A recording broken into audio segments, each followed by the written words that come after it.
Hello viewers, मेरा नाम है डॉक्टर रीम खान और आज की हम वीडियो में डिस्कस करेंगे कि प्री मेच्योर बेबी यानी कि जो वक्त से पहले पैदा बच्चे हो जाते हैं उनकी क्या क्या कॉम्प्लिकेशंस या उनके साथ क्या क्या मसाइल हो सकते हैं। और अगर आपको ये वीडियो पसंद आए तो प्लीज़ इसे लाइक करें, हमारे चैनल को सब्सक्राइब करें और घंटी के बटन को दबाकर हमेशा हमारी नई आने वाली वीडियो से बाखबर रहें। शुक्रिया।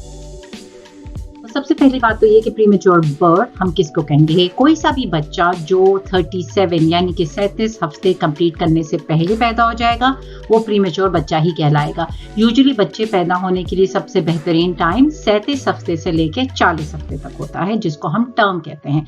तो अगर कोई बच्चा 37 हफ्ते से पहले पैदा हो जाता है तो वो प्रीमेच्योर कहलाता है। अब वो भी अलग अलग तरीके के होते हैं, जिसमें एक होता है जो 34 हफ्ते से 36 हफ्ते तक पैदा होता है, उसको कहते हैं लेट प्री टर्म। एक होता है जो 32 हफ्ते से 34 हफ्ते तक पैदा होता है, उसको कहते हैं मॉडरेट प्री टर्म।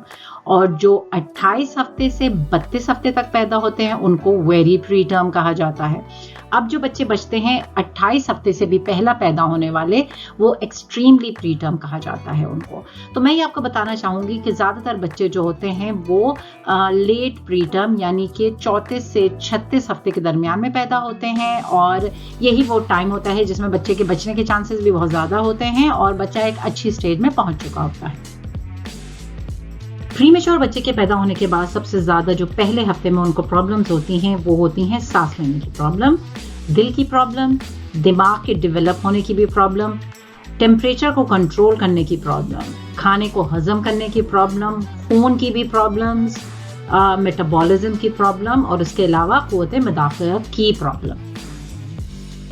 प्रीमेच्योर बच्चों में लॉन्ग टर्म कॉम्प्लिकेशंस भी बहुत कॉमन नजर आती हैं, जिसमें सबसे पहले नंबर पे सेरेब्रल पॉल्सी, उसके अलावा लर्निंग की ट्रबल्स, बीनाई की प्रॉब्लम, क़ुव्वत समात की प्रॉब्लम, दांतों की प्रॉब्लम, उनके बिहेवियर की प्रॉब्लम और उसके अलावा कंटिन्यूस ऑनगोइंग कोई ना कोई हेल्थ इश्यूज चलते रहते हैं।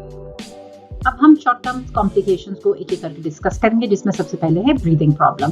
ब्रीदिंग प्रॉब्लम इसलिए होती है क्योंकि अगर बच्चा 37 हफ्ते से पहले पैदा हो जाता है तो उसके फेफड़े मुकम्मल तौर पे डेवलप नहीं होते हैं, और वो जैसे ही बच्चा बाहर निकल के सांस लेता है तो वो फेफड़े फैलते नहीं है, जिसकी वजह से बच्चों में एक कॉमन बीमारी हो जाती है जिसको कहते हैं रेस्पिरेटरी डिस्ट्रेस सिंड्रोम। ये बच्चे जब होते हैं थोड़े सा जब टाइम गुजार लेते हैं तो ये बहुत आराम से ठीक हो जाता है, और जब तक बच्चा घर जाता है इंक्यूबेटर में रखने के बाद तो वो आराम से खुद सांस ले सकता है। उसके अलावा कुछ बच्चों को थोड़ी एक दूसरी बीमारी होती है जिसको कहते हैं ब्रोंकोपल्मोनरी डिस्प्लेसिया। ये लेकिन थोड़े से कम बच्चों को होती है, बहुत ज़्यादा कॉमन नहीं पाई जाती, लेकिन इसका भी इलाज आराम से किया जा सकता है, कोई परेशानी की बात नहीं है और बच्चा थोड़े दिनों में इससे रिकवर कर लेता है। सेकेंड शॉर्ट टर्म कॉम्प्लिकेशन जो सबसे कॉमन बच्चों में पाई जाती है वो है दिल के मसाइल। दिल के मसाइल में दो चीज़ें होती हैं। एक सबसे ज़्यादा कॉमनली पेटेंट डक्टस आर्टरियोसिस होता है, क्योंकि जब बच्चा जैसे पेट में टाइम गुजारता है तो वो ये एक सुराख होता है जो कि बंद हो जाता है, लेकिन बच्चा अगर टाइम से पहले पैदा हो जाता है तो ये सुराख जो दो बड़ी वेसल्स के दरमियान में होता है ये खुला रह जाता है। तो इसका एक तो हल ये होता है कि टाइम के लिए छोड़ दिया जाए, ये खुद ही ठीक हो जाता है, लेकिन कभी कभार ये सुराख बंद नहीं होता है, और अगर इस सुराख को खुला छोड़ दिया जाए तो फिर दूसरी कॉम्प्लिकेशन जैसे कि हार्ट फेलियर है ये होने का खतरा होता है। तो लिहाजा थोड़े से टाइम के बाद अगर ये बंद नहीं होता तो फिर इसको बंद करने की जरूरत होती है इस सुराख को। दूसरी चीज होती है low blood pressure. Low blood pressure भी प्रीमेच्योर बच्चों में बहुत कॉमन होता है, और इसके लिए ज्यादातर नस के जरिए IV फ्लूइड्स वगैरह दिए जाते हैं और उससे ये ठीक हो जाता है। दिमाग के मसाइल में जितनी ज़्यादा जल्दी बच्चा पैदा हो जाता है अपने टाइम से, उतने ज़्यादा उसके दिमाग के अंदर छोटे छोटे वेसल्स के ब्लीड करने के चांसेस होते हैं। तो अगर ये छोटे वेसल्स जो होते हैं वो खुद ही से रुक जाएं तो बहुत बेहतर होता है, क्योंकि इनका कोई वैसे ट्रीटमेंट मौजूद नहीं है और ये खुद ही बंद होके नॉर्मल हो जाते हैं। लेकिन कभी कभार ये होता है कि ब्लीडिंग बहुत ज़्यादा हो जाती है दिमाग के अंदर, जो कि परमानेंट दिमाग में कोई ना कोई मसला पैदा कर देती है।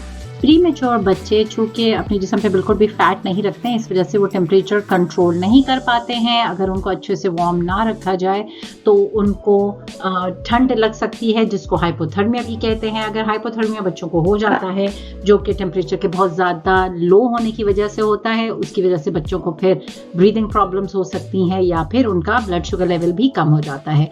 तो इसी वजह से जो प्रीमेच्योर बच्चे पैदा होते हैं उनके लिए बेहतर ही होता है कि उनको एक वार्मर में या फिर उनको एक इंक्यूबेटर में रखा जाए जब तक वो अपना बॉडी टेम्परेचर खुद से मेंटेन करना ना सीख लें और जब तक उनको फिर ऑक्सीजन की कमी भी अलग से लेने की ज़रूरत ना हो।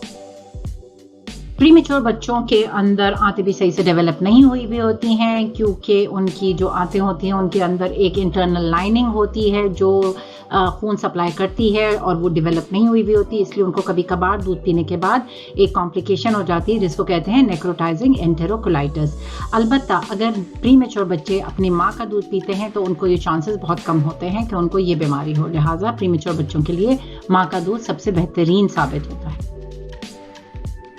प्रीमेच्योर बच्चों को जो खून की प्रॉब्लम्स हो जाती हैं उनमें सबसे ज़्यादा कॉमन होता है पीलिया या जॉन्डिस और दूसरी चीज़ होती है खून की कमी या फिर एनीमिया। दोनों सूरतों में बच्चे का ब्लड चेक किया जाता है। अगर बच्चा बहुत ज़्यादा पीला हो रहा होता है तो फिर उसको लाइट के अंदर रखा जाता है। ये दोनों ट्रीटेबल चीज़ें हैं और इनके लिए ज़्यादा परेशान होने की ज़रूरत नहीं है। मेटाबॉलिज्म की प्रॉब्लम भी बहुत कॉमनली प्रीमेच्योर बच्चों में पाई जाती है। वो ज़्यादातर अपने खाए पिए चीज़ें यानी कि अगर उन्होंने दूध पिया है तो उसको अपने फ़ायदेमंद शुगर्स में कन्वर्ट नहीं कर पाते हैं, इसी वजह से उनको ज़्यादातर शुगर की कमी भी हो रही होती है।